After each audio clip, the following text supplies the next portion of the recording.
Nous sommes ici à la gare routière d'Akasato, située dans la commune d'Abomey-Calavi. Convoyeurs et passagers s'affairent pour prendre la route. Mais avant, ils sont évangélisés sur la sécurité routière afin de ne pas augmenter le taux d'accidents de circulation enregistré ces dernières années. Le chef division éducation et formation du Centre national de sécurité routière nous rappelle ici le contexte de cette campagne de sensibilisation. Lors de la descente, il est question d'aller à la rencontre des conducteurs de véhicules de tout genre pour leur expliquer l'enjeu. Non seulement rappeler que le Bénin a enregistré beaucoup de pertes sur nos routes. Les pertes qui ont emporté, je veux parler des autorités, des hommes âgés et également des jeunes. Donc dans notre pays, on a déjà les accidents de la route ont emporté déjà des ministres dans ce pays, ont emporté également des artistes de renommée, des jeunes compétents, des cadres ont été emportés sur la voie publique. C'est pour dire les routes béninoises continuent d'être meurtrières et emportent toute catégorie, je dis bien toute catégorie ou de toute tranche d'âge sur nos routes. Et au Bénin, aujourd'hui, les statistiques ont révélé que chaque année, plus de 700 personnes sont emportées sur nos routes. Ces statistiques vraiment créent beaucoup de panique. Donc en moyenne, au quotidien, 2 personnes partent sur la voie publique.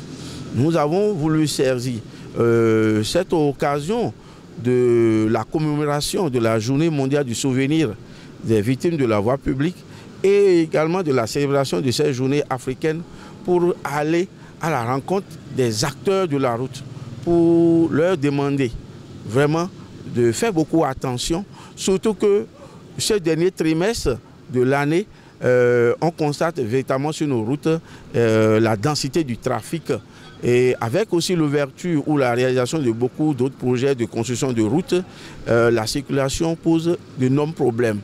Plusieurs thématiques ont été abordées sur les différentes gares routières parcourues par le personnel du CNSR en collaboration avec les OSC membres de la Fédération nationale des organisations de la sécurité routière. Après la vitesse, on n'a pas manqué également de rappeler que la conduite ne se fait pas sous l'effet de l'alcool. La conduite se fait sous l'effet de l'alcool et lorsque vous êtes sous l'effet de l'alcool, vous ne vous appartenez plus, vous n'avez plus tous les sens au point. Et on n'a pas également manqué de dire qu'on ne doit pas conduire sous l'effet de la fatigue.